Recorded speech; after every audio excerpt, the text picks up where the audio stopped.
बिस्मिल्लाहिर्रहमानिर्रहीम। अस्सलाम वालेकुम। मैं प्रोफेसर सुहेल अरशद और आज के इस सेशन में खुश आमदीद। स्टूडेंट्स, आज के इस सेशन में हम नॉर्मलाइजेशन का सेकंड लेक्चर डिस्कस करेंगे जो कि इस चैप्टर का हमारा लास्ट लेक्चर होगा। ये चैप्टर जो है वो शॉर्ट क्वेश्चंस के हवाले से इम्पॉर्टेंट है। मैंने जो लास्ट लेक्चर के अंदर आपको टर्मिनोलॉजीज करवाई थी आप वो भी जहन में रखें। जो आज मैं आपको नॉर्मलाइजेशन का प्रोसेस करवाऊंगा ये भी जहन में रखें। और इस चैप्टर के अंदर हम शॉर्ट क्वेश्चंस और एक्सरसाइजेज वाला जो है वो पोर्शन नहीं करेंगे क्योंकि इसमें ऑलरेडी जो हमने क्वेश्चंस किए हैं वो सारे के सारे जो हैं वो शॉर्ट क्वेश्चंस की फॉर्म में ही हैं। तो चलिए आइए आज का लेक्चर जो है वो स्टार्ट करते हैं। आज का जो हमारा लेक्चर है वो नॉर्मलाइजेशन का है। नॉर्मलाइजेशन क्या है? नॉर्मलाइजेशन आपने थर्ड चैप्टर के अंदर पढ़ी होगी कि जब हम अपना लॉजिकल डेटाबेस का डिज़ाइन बना रहे होते हैं तो वहाँ पर हम जो है वो चौथा स्टेप जो था उसका वो नॉर्मलाइज करने का था, अपने रिलेशंस को, टेबल्स को नॉर्मलाइज करने का था। अब ये नॉर्मलाइज करना क्या होता है? नॉर्मलाइजेशन का मतलब है process of converting complex data structures यानी कि कम्प्लेक्स टेबल्स को सिंपल टेबल्स के अंदर कन्वर्ट करना। कम्प्लेक्स डाटा स्ट्रक्चर यानी कि कम्प्लेक्स टेबल्स को सिंपल डाटा स्ट्रक्चर यानी कि सिंपल टेबल्स के अंदर कन्वर्ट करने का प्रोसेस को कहते हैं नॉर्मलाइजेशन। अब कैसे पता लगता है कि ये टेबल कम्प्लेक्स है या सिंपल है? हमें कुछ भी याद रखने की जरूरत नहीं है। नॉर्मलाइजेशन जो है उसके कुछ फॉर्म्स हैं, first normal form, second normal form, third normal form. ये जो नॉर्मलाइजेशन की फॉर्म्स हैं इनके कुछ रूल्स हैं, हमने जस्ट उनको फॉलो करना है, अपने टेबल को उन रूल्स के मुताबिक सेट करना है तो हमारा जो टेबल है वो सिंपल बन जाएगा, सिंपल स्ट्रक्चर में आ जाएगा। इसको हम कहते हैं ये नॉर्मलाइजेशन का प्रोसेस है। इसको जो प्रपोज किया था फर्स्टली वो डॉक्टर E.F. कॉर्ड ने प्रपोज किया था। इसकी 3 नॉर्मल फॉर्म्स हैं। सबसे पहली नॉर्मल फॉर्म को हम कहते हैं जी फर्स्ट नॉर्मल फॉर्म।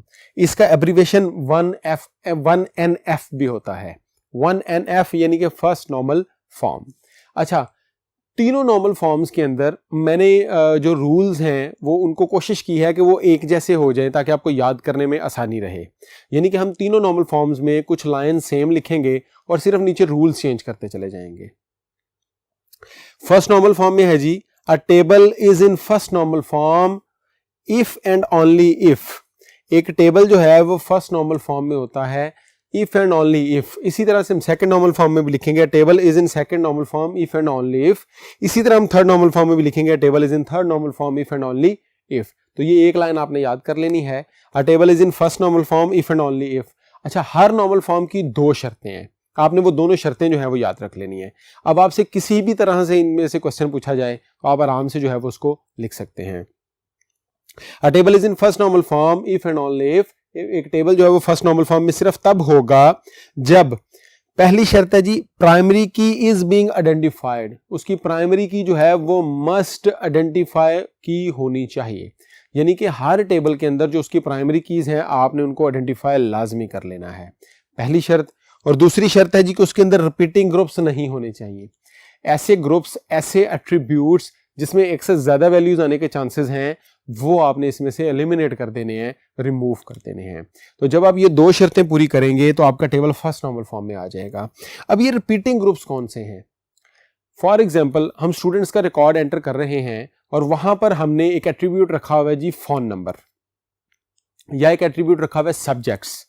अब एक स्टूडेंट जो है वो एक से ज्यादा सब्जेक्ट्स पढ़ सकता है। अब ये जो सब्जेक्ट्स का एट्रीब्यूट है इसको हम कहते हैं ये हमारे पास क्या है? रिपीटिंग ग्रुप है। हम क्या करते हैं, इसको स्टूडेंट के टेबल में से निकालते हैं, इसका एक सेपरेट टेबल बना लेते हैं और स्टूडेंट का जो रोल नंबर यानी कि उसकी जो प्राइमरी की है वो वहां पर जाकर फॉरेन की बना लेते हैं। तो हम इसको इसके साथ कनेक्ट कर देते हैं, यानी कि सब्जेक्ट का जो हमारे पास एट्रीब्यूट है उसको हम इस टेबल में से निकाल देंगे और एक सेपरेट टेबल उसका बना लेंगे। क्योंकि सब्जेक्ट जो है वो रिपीट होगा, एक से ज्यादा दफा आएगा। तो हमने यहां पर लिखा हुआ है कि एक डब्बे के अंदर एक से ज्यादा यानी कि एक फील्ड के अंदर एक से ज्यादा वैल्यूज। आपने चैप्टर नंबर 2 के अंदर भी ये पढ़ा है कि आपके जो रिलेशन है उसकी जो प्रॉपर्टीज हैं उसकी जो आपके पास चौथी प्रॉपर्टी है वो क्या है जी कि every field must contain null value. हर फील्ड के अंदर जो है वो एटॉमिक वैल्यू सिंगल वैल्यू आएगी। तो इसको हम क्या कहते हैं कि इसका मतलब है कि रिपीटिंग ग्रुप्स नहीं हो सकते। एक फील्ड के अंदर, एक डिब्बे के अंदर हम एक से ज्यादा हम ये नहीं कर सकते कि सब्जेक्ट्स के खाने के अंदर हम chemistry, physics, bio, math comma डाल डाल के लिखते चले जाएं। ऐसा पॉसिबल नहीं है, डेटाबेस के अंदर ऐसा नहीं होता। आपने इसको रिमूव कर लेना है, आपने इसको अलहदा कर लेना है, टेबल को तोड़ के दो टेबल बना लेने, एक पेरेंट बना लेना, एक चाइल्ड बना लेना है। तो आपका डाटा किस में आ जाएगा? फर्स्ट नॉर्मल फॉर्म में आ जाएगा। ये अगर आपको फर्स्ट नॉर्मल फॉर्म की डेफिनेशन आती है तो आपने जस्ट ये 3 लाइनें लिख देनी है, तो आपका फर्स्ट नॉर्मल फॉर्म जो है वो पूरा हो जाएगा। आपको नॉर्मलाइजेशन की डेफिनेशन आती है तो आपने नॉर्मलाइजेशन का प्रोसेस लिख देना पूरा, किसने प्रपोज की, और first normal form, second normal form, third normal form की हेडिंग दे देनी है, तो ये पूरा हो जाएगा एक शॉर्ट क्वेश्चन। चलिए आइए सेकंड नॉर्मल फॉर्म और थर्ड नॉर्मल फॉर्म जो है वो नेक्स्ट पे बोर्ड्स पे जाके डिस्कस करते हैं। नेक्स्ट हमारे पास है जी second normal form. First normal form की तरह ही आप इसमें मेंशन करेंगे a table is in second normal form if and only if. एक टेबल सेकंड नॉर्मल फॉर्म के अंदर होगा सिर्फ और सिर्फ कब? दो शराइत हैं इसकी भी। पहली है it is in first normal form, इसका फर्स्ट नॉर्मल फॉर्म में होना जरूरी है। यानी कि हम सेकंड नॉर्मल फॉर्म में फर्स्ट नॉर्मल फॉर्म वाली दोनों शर्तें लिख दें यहाँ पे, या सिर्फ ये लाइन लिख दें it is in first normal form, तो दोनों ही करेक्ट हैं। यानी कि यहां पर हम ये लिख दें all table all primary keys of all tables must be identified, repeating groups from all tables must be removed, हम इस तरह लिख लें, या हम सिर्फ ये लिख लें it is in first normal form, तो ये भी करेक्ट हो जाएगा कि हमारा टेबल जो है वो ऑलरेडी फर्स्ट नॉर्मल फॉर्म में होना चाहिए, उसके बाद ही वो सेकंड नॉर्मल फॉर्म में होगा। और जो दूसरी इसके अंदर शर्त है वो है जी नो पार्शियल फंक्शनल डिपेंडेंसी। इसके अंदर पार्शियल फंक्शनल डिपेंडेंसी नहीं होनी चाहिए। अब ये पार्शियल फंक्शनल डिपेंडेंसी क्या है? पार्शियल फंक्शनल डिपेंडेंसी का मतलब है कि जब हम एक से ज्यादा प्राइमरी की एक से ज्यादा वैल्यूज को मिला के कंपोजिट की बनाते हैं, तो वहां पर जो नॉन की एट्रीब्यूट्स हैं उनमें से कोई सारे नॉन की एट्रीब्यूट्स का सारे की एट्रीब्यूट्स के ऊपर डिपेंड करना जरूरी है। चलें पार्शियल से पहले भी हम एक और कॉन्सेप्ट देखते हैं। पार्शियल से पहले हम देखते हैं फुल फंक्शनल डिपेंडेंसी क्या होती है। फुल फंक्शनल डिपेंडेंसी का मतलब है व्हेन ऑल नॉन की attributes fully functionally dependent on all की एट्रीब्यूट्स। इसकी मैं आपको एक जनरल एग्जांपल बताता हूं। फॉर एग्जांपल, आपकी क्लास को 5 टीचर्स पढ़ाते हैं और आप 50 लोग हैं जो उनसे पढ़ते हैं। अब आप 50 लोग जो हैं आप नॉन कीज हैं, नॉन की एट्रीब्यूट्स हैं। जो 5 टीचर्स हैं ये की एट्रीब्यूट्स हैं। इन पांचों ने मिलके आपका प्राइमरी की बनाई हुई है, ये पांचों मिलके आपको सिलेबस कवर करवाते हैं। अब सारे नॉन की एट्रीब्यूट्स का, यानी कि आप सारे स्टूडेंट्स का, हम सारे 5 के 5 टीचर्स के ऊपर डिपेंड करना जरूरी है। ऑल नॉन की attributes must fully functionally dependent on all की एट्रीब्यूट्स। सारे टीचर्स के ऊपर सारे नॉन की एट्रीब्यूट्स का डिपेंड करना जरूरी है। यानी कि आप 50 के 50 स्टूडेंट्स का, हम 5 के 5 टीचर से डेली लेक्चर लेना जरूरी है। इसको हम कहते हैं फुल फंक्शनल डिपेंडेंसी, कि हमारा टेबल जो है वो फुली फंक्शनली डिपेंडेंट है, कि इसके सारे नॉन की एट्रीब्यूट्स सिर्फ सारे की एट्रीब्यूट्स के ऊपर डिपेंड करते हैं। इसको हम कहते हैं ये फुल फंक्शनल डिपेंडेंसी है। अब आप फर्ज करें कि आपके अंदर से एक ABC कोई स्टूडेंट उठे और वो कहे कि जी मैंने मैथ की क्लास नहीं पढ़नी या मैंने इंग्लिश की क्लास नहीं पढ़नी। अब वो जो पर्टिकुलर स्टूडेंट है वो फुली फंक्शनली डिपेंडेंट नहीं है की एट्रीब्यूट्स के ऊपर। इसको कहते हैं कि ये नॉन की एट्रीब्यूट जो है ये फुली फंक्शनली डिपेंडेंट नहीं है की एट्रीब्यूट्स के ऊपर। ये सारे की एट्रीब्यूट्स के डिपेंड नहीं कर रहा, ये पार्शियली डिपेंड कर रहा है। यानी कि हम 5 टीचर्स ने मिलकर प्राइमरी की बनाई हुई है, तो हम में से ये पार्शियली किसी के ऊपर डिपेंड कर रहा है, किसी के ऊपर नहीं कर रहा है। इसको हम कहते हैं पार्शियल फंक्शनल डिपेंडेंसी, कि जब एक नॉन की एट्रीब्यूट पार्शियली डिपेंड करे की एट्रीब्यूट्स के ऊपर, इसको हम कहते हैं ये पार्शियल फंक्शनल डिपेंडेंसी है, सारे टीचर्स के ऊपर डिपेंड नहीं कर रहा। occurs when a non key attribute depends on part of primary key attribute। पूरी प्राइमरी की के ऊपर डिपेंड ना करे, उसके किसी एक पार्ट के ऊपर डिपेंड करे, यानी कि कंपोजिट की बात हो रही है यहाँ पे। इसका मतलब सेकंड नॉर्मल फॉर्म जो है वो ऑटोमेटिकली अचीव हो जाएगी अगर हमारी प्राइमरी की सिंगल एट्रीब्यूट की है। भाई अगर तो हमारी प्राइमरी की सिंगल एट्रीब्यूट की होगी ना, तो पार्शियल फंक्शनल डिपेंडेंसी आने का चांस ही नहीं है, क्योंकि उस प्राइमरी की के ऊपर सारे नॉन की एट्रीब्यूट्स ने डिपेंड करना ही करना है। ये पार्शियल फंक्शनल डिपेंडेंसी, ये आपसे क्वेश्चन इस तरह भी पूछा जा सकता है कि पार्शियल फंक्शनल डिपेंडेंसी का चांस कब है? जब हमारी प्राइमरी की जो है वो मल्टीपल एट्रीब्यूट से मिलके बनी हो, तब हमारे पास चांस है कि हमारे टेबल के अंदर क्या आएगी? पार्शियल फंक्शनल डिपेंडेंसी आएगी।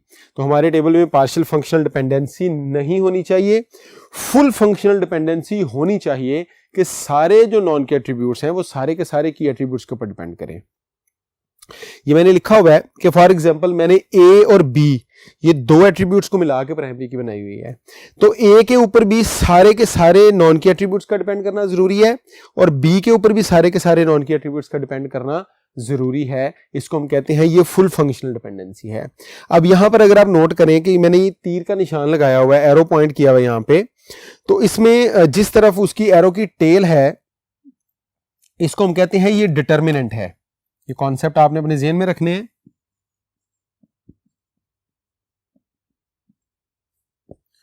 और ये जो है ये हमारे पास क्या है, ये डिपेंडेंट है, ये डिपेंडेंट है जो इस डिटर्मिनेंट के ऊपर डिपेंड कर रहे हैं। तो एरो के इस साइड पे डिटर्मिनेंट आएगा जो है जिसके ऊपर डिपेंडेंट्स डिपेंड करेंगे, और एरो के उस साइड पर हमेशा डिपेंडेंट्स आएंगे जो इस डिटर्मिनेंट के ऊपर क्या कर रहे होंगे, डिपेंड कर रहे होंगे। अब आपको डिटर्मिनेंट का पता होना चाहिए, डिपेंडेंट का पता होना चाहिए। अब यहां पर आप देखें, अगर आपसे कोई सेकंड नॉर्मल फॉर्म की डेफिनेशन पूछता है, आप ये दो शर्तें लिख सकते हैं। अगर आपसे कोई पार्शियल फंक्शनल डिपेंडेंसी की डेफिनेशन पूछता है, आप बता सकते हैं कि पार्शियल फंक्शनल डिपेंडेंसी क्या है। जब कोई नॉन की एट्रीब्यूट्स पार्ट ऑफ प्राइमरी की के ऊपर डिपेंड करता है तो उसको हम नॉन पार्शियल फंक्शनल डिपेंडेंसी कहते हैं। मिसाल के तौर पर यहीं पर आप यही वाली एग्जांपल पार्शियल फंक्शनल डिपेंडेंसी के नीचे दे सकते हैं कि जी ए जो है उसके ऊपर सी डी ई डिपेंड कर रहे हैं और बी के ऊपर सिर्फ सी डिपेंड कर रहा है, डी और ई डिपेंड नहीं कर रहे, तो ये पार्शियल फंक्शनल डिपेंडेंसी होगी यहाँ पे। अगर कोई आपसे फुल फंक्शनल डिपेंडेंसी की डेफिनेशन पूछता है तो वो भी आप बता सकते हैं कि जब सारे नॉन की एट्रीब्यूट्स सारे के एट्रीब्यूट्स के ऊपर डिपेंड करेंगे तो इसको हम फुल फंक्शनल डिपेंडेंसी कहेंगे। हमने फर्स्ट नॉर्मल फॉर्म पढ़ ली, उसकी दो शर्तें पढ़ ली, सेकंड नॉर्मल फॉर्म पढ़ ली, उसकी दो शर्तें पढ़ ली। आइए अब हम थर्ड नॉर्मल फॉर्म की तरफ चलते हैं और उसकी देखते हैं क्या शरायत हैं। अच्छा जी, ये अब हमारे पास थर्ड नॉर्मल फॉर्म है। थर्ड नॉर्मल फॉर्म में भी आप सेम फर्स्ट और सेकंड नॉर्मल फॉर्म की तरह ही करेंगे। थर्ड नॉर्मल फॉर्म के अंदर आप क्या लिखेंगे, table is in third normal form if and only if. सिर्फ उस सूरत में हमारा टेबल जो है वो थर्ड नॉर्मल फॉर्म में होगा जब ये दो शराइत को पूरा करेगा। पहली तो शर्त वही है, it must be in second normal form, के टेबल का सेकंड नॉर्मल फॉर्म में होना जरूरी है। या तो आप इस तरह लिख लें, या फिर आप क्या करें, आप यहाँ पे फर्स्ट नॉर्मल फॉर्म की भी सारी शर्तें लिखें, सेकंड की भी सारी शर्तें लिखें और उसके बाद जो है आप ये वाली शर्त लिखें, ये आपकी मर्जी है। दूसरी शर्त क्या है जी, नो ट्रांजिटिव फंक्शनल डिपेंडेंसी। पीछे हमने देखी थी पार्शियल फंक्शनल डिपेंडेंसी, अब हम बात कर रहे हैं ट्रांजिटिव फंक्शनल डिपेंडेंसी की। ट्रांजिटिव फंक्शनल डिपेंडेंसी क्या है? Transitive functional dependency occurs when a non key attribute depends on another non key attribute। जब एक नॉन की एट्रीब्यूट किसी दूसरे नॉन की एट्रीब्यूट के ऊपर डिपेंड करेगा तो हम कहेंगे ये ट्रांजिटिव फंक्शनल डिपेंडेंसी है। यानी कि आपकी जो क्लास है उसके अंदर से पर्सन ए कहता है जी कि मैं पर्सन बी के ऊपर डिपेंड करता हूं, यानी कि ये क्लास लेगा तो मैं भी लूंगा, ये क्लास में आएगा तो मैं भी आऊंगा, ये प्रेजेंट होगा मैं भी प्रेजेंट होऊंगा, अगर ये एब्सेंट होगा तो मैं भी एब्सेंट होऊंगा, अगर ये तैयारी करेगा मैं करूंगा। तो इसको हम क्या कह रहे हैं, ये एक बंदा दूसरे के ऊपर क्या कर रहा है, कंप्लीटली डिपेंड कर रहा है। जबकि नॉर्मलाइजेशन के अंदर आपके डेटाबेस के अंदर ऐसा नहीं होता। डेटाबेस के अंदर नॉन कीज का नॉन कीज के ऊपर डिपेंड होना जरूरी नहीं है, बल्कि इनको डिपेंड नहीं करना चाहिए।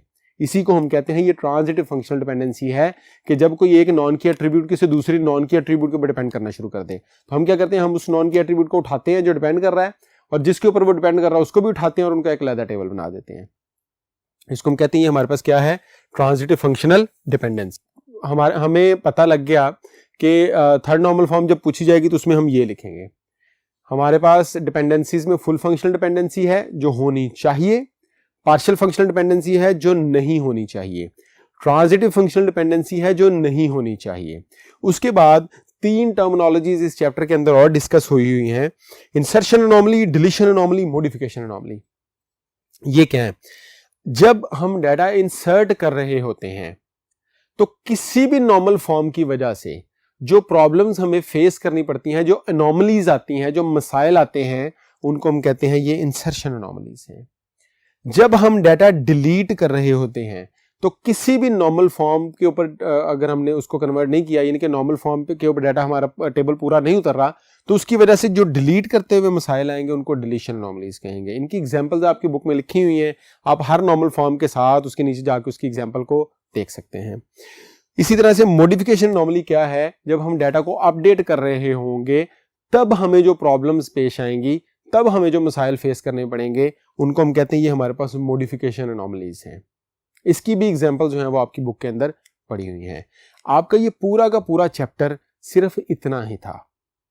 इसके अंदर इंटीग्रिटी कंस्ट्रेंट्स हमने पढ़े, हमने इंटीग्रिटी पढ़ी, उसकी टाइप्स पढ़ी, हमने 4 टर्मिनोलॉजीज पढ़ी, सिनोनिम, होमोनिम, रिडंडेंट इंफॉर्मेशन, और उसके बाद हमने पढ़ी mutually exclusiveness of data.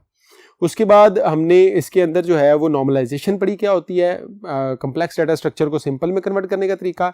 First normal form पढ़ी जिसकी 2 शर्तें थी कि प्राइमरी की आइडेंटिफाई होनी चाहिए, रिपीटिंग ग्रुप्स रिमूव होने चाहिए। सेकंड नॉर्मल फॉर्म पढ़ी जिसकी शर्त थी कि जिसमें पार्शियल फंक्शनल डिपेंडेंसी नहीं होनी चाहिए।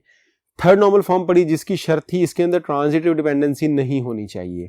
फिर हमने इसमें फुल फंक्शनल डिपेंडेंसी पढ़ी जिसका मतलब था सारे नॉन की एट्रीब्यूट्स सारे की एट्रीब्यूट्स के ऊपर डिपेंड करते हों।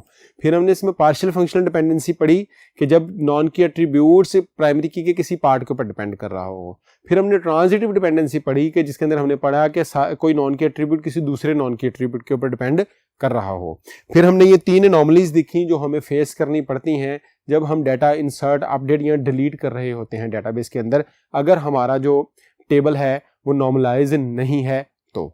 ये चैप्टर सिर्फ इतना ही था। इसका हम एक्सरसाइज का और शॉर्ट क्वेश्चंस का लेक्चर जो है वो नहीं करेंगे क्योंकि ये ऑलरेडी हमने शॉर्ट वाले तरीके से ही किया था। ये शॉर्ट का चैप्टर ही है, बहुत छोटा सा बड़ा सिंपल सा चैप्टर है लेकिन बहुत इंपॉर्टेंट है। इसकी अच्छी तैयारी करके रखें।